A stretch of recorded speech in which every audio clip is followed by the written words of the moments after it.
बातमी आहे यवतमाळ जिल्ह्यातील सोयाबीन उत्पादक शेतकऱ्यांची। यावर्षी उशिरा का होईना पाऊस आला। शेतकऱ्यांनी सोयाबीन या नगदी पिकांची लागवड केली, पेरण्याही केल्या, पाऊसही पडला। मात्र 20 दिवसांनंतरही सोयाबीन उगवलंच नाही। तब्बल 1350 शेतकऱ्यांनी कृषी कार्यालयात सोयाबीन न उगवल्याच्या तक्रारी दाखल केल्या। यामध्ये कृषी विभागाने 12 कंपन्यांवर यवतमाळ जिल्ह्यातील पोलीस ठाण्यात गुन्हे दाखल केले।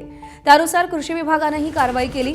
बूस्टर, विगोर, पार्श्व, अंकुर सीड्स, बाफना सीड्स, रवी सीड्स या कंपन्यांवरती गुन्हे दाखल करण्यात आले। दरम्यान या शेतकऱ्यांशी बातचीत केली आमच्या प्रतिनिधींनी, पाहूया।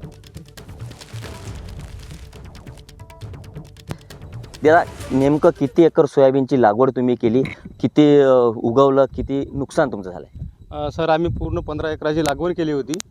त्याच्यातलं आमचं 4 एकर निघालेला आहे आणि 11 एकर टोटल गेला, एकही बी निघाला नाही त्याच्यात। आणि त्याच्यामध्ये आम्ही बूस्टर कंपनीचं हुतुतू, खोखो आणि एक विनवेस कंपनीचं महादेव म्हणून वाण येते, ते वाण लावलं होतं।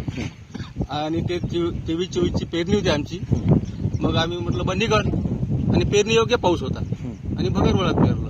यावर्षी पावसाने खूप साथ दिला शेतकऱ्याला, पण बियाणात खराबी असल्यामुळे बियाणं काही निघालं नाही आमचं। मी 3 एकरामध्ये 4 बॅगा बूस्टर कंपनीचं हुतुतू हे वाण आणलं।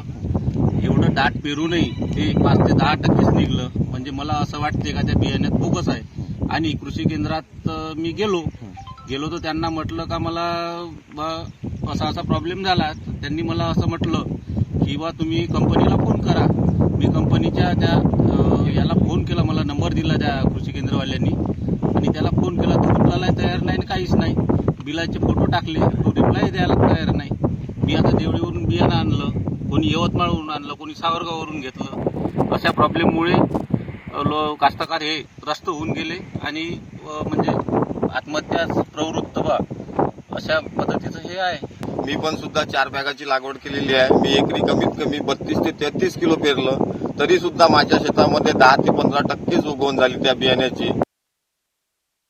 शेतकऱ्यांनी कृषी केंद्र चालक आणि कंपनीच्या अधिकाऱ्यांना विचारणा केली असता शेतकऱ्यांनाच दमदाटी करून उडवाउडवीची उत्तरं देऊन हुसकावून लावलं।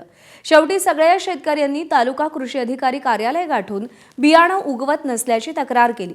लागवडीसाठी आलेला खर्च देण्याची मागणी यावेळी करण्यात आली।